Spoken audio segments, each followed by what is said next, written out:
Անսպասելի նորություն, Տաշիրպիցան բանկրոտի մեջ է, ինձ այդպես է թվում, բացատրեմ: Դե երևի իրենք էլ գիտեն, բայց հատուկ ցույց չեն տալիս, որ իրենց գործերը ոռի է: Ուրեմն մի երկու շաբաթ առաջ էր, պատահականորեն ուշադրուն դարձրեցի, որ պիցցակետում, որը իրա դիրքով փակել է Նաիրի կինոթատրոնի շենքը, շատ քիչ մարդիկ են նստած: Էջումս ցույց տվեցի: Պարզվեց դիտարկումը անսպասելի նորություն էր, համարյա 100,000 մարդիկ նայեցին, բայց մեր ձևիցները շատ վատ ընդունեցին, հարյուրավոր տհաճություններ ու սպառնալիքներ գրեցին իմ հասցեին: Դա պատճառ դարձավ ինձ ավելի խորը մոտենալ Տաշիրի պիցցայի ցանցին: Այդ օրից հատուկ ուշադրություն դարձրեցի իրենց տոճկաներին: Դուք էլ ուշադրություն դարձրեք,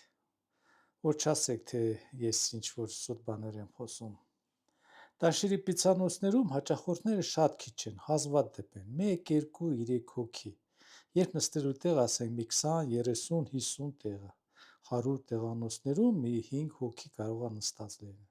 Այն նույն պահերին, երբ կողքի այլ, ավելի թանկ կամ ավելի էժան ռեստորաններում, բիստրոներում լիքը հաճախորդներ կան: Այսպիսի անմխիթար վիճակով կարելի է չզարմանալ, քանի որ անհաջող ֆիրմաներում դա սովորական երևույթ է: Բայց մինչև 2018 թվականը Տաշիր պիցցաներում միշտ հերթ էին կանգնած: Հիշո՞ւմ եք: Հարցը առաջանում՝ ի՞նչ պատահեց: Ուսումնասիրել եմ ինչ է պատահել, կբացատրեմ, դուք մենակ լսեք: Ուրեմն այն չարիք տարիներին Տաշիրը ուներ միջոցներ, իշխանությունում նստած էին Տաշիրի հարազատ մարդիկը, նրանք առանց կոնկուրենցիայի, առանց դժվարությունների, առանց որևէ չափանիշ պահպանելու, խախտումներով իրենց տոճկաներ բացեցին Երևանի մարդաշատ տեղերում, այն տեղերում, որտեղ իրանք ցանկանում էին: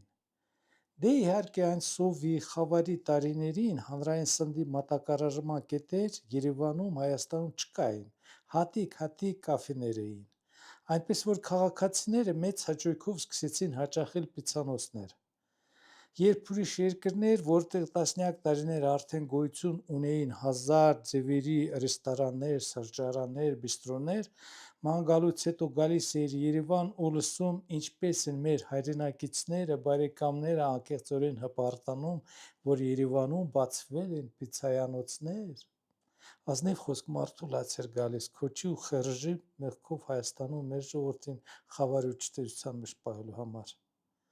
Փառք Աստծո, 2018 թվականին իշխանության եկավ Նիկոլ Փաշինյանը, ում գալուց հետո Հայաստանում ստեղծվեց ազատ դաշտ բոլոր ձեռնարկատերերի համար: Երևանում բացվեցին հազարավոր բազմազան նոր ռեստորաններ, սրճարաններ, բիստրոներ, խոհարարական թաղամասեր, որտեղ հայկական ավանդույթները միաձուլվում են խոհարարական արվեստի հետ: Երևանն իսկապես դարձավ գաստրոնոմիկ մագնիս գինու ու կոնյակի մեքքա միլիոնավոր զբոսաշրջիկների համար: Իսկ Տաշիրի պիցցայանոցներում ինչպես կային վնասակար սննդի տոճկաներ, այնպես էլ այս 15 տարի թե ավել մնացին առանց մի փոփոխության: Թվում էր, թե Տաշիր պիցցան, ունենալով երկար տարիների արդեն աշխատանքային փորձ, կուտակած միլիարդ գումարներ, պետք է որ շուկայի պահանջարկին համապատասխան ստեղծեր նոր բրենդային սննդային կետեր, մնար լիդեր խոհարարական բնագավառում: Բայց ոչ, ինչպես տեսնում ենք, իրենց տոճկաներում արդեն 15 տարի նույն վնասակար սնունդն է կիսահեփած խմորը պիցցա անունով: Իզուր չէր, որ 2025 թվականին ցանցի մի քանի մասնաճյուղեր փակեցին սանիտար-հիգիենիկ լուրջ խախտումների պատճառով: Տաշիր պիցցան համեմատաբար հազարապատիկ ռեստորանների հետ շուտվանից դարձել է սննդային կետ Ֆու, ու քաղաքացիները դա շուտվանից նկատել են, բայկոտ են անում, չեն այցելում Տաշիրի կետերը: Հիմա հարց հասկացող մարդկանց՝ պիցցանոցների տերերը ի՞նչ պիտի անեն, որ նորից իրենց տոճկաներում հերթեր կանգնած լինեն: Համոզված եմ, որ կռահեցիք: Այո, նրանք ու նրանց նմանները ուզում են վերադառնալ իշխանության այն տարիներին, որտեղ նրանք աշխատում էին իրենց ձևով, առանց մրցակցության, առանց կոնկուրենտների, առանց օրենքների: Մեր ձևիցները հիմա ուզում են գալ իրենց փրկելու համար մեր ու ձեր հաշվին։ Մնացել է իմանալ հայաստանցի հայերը,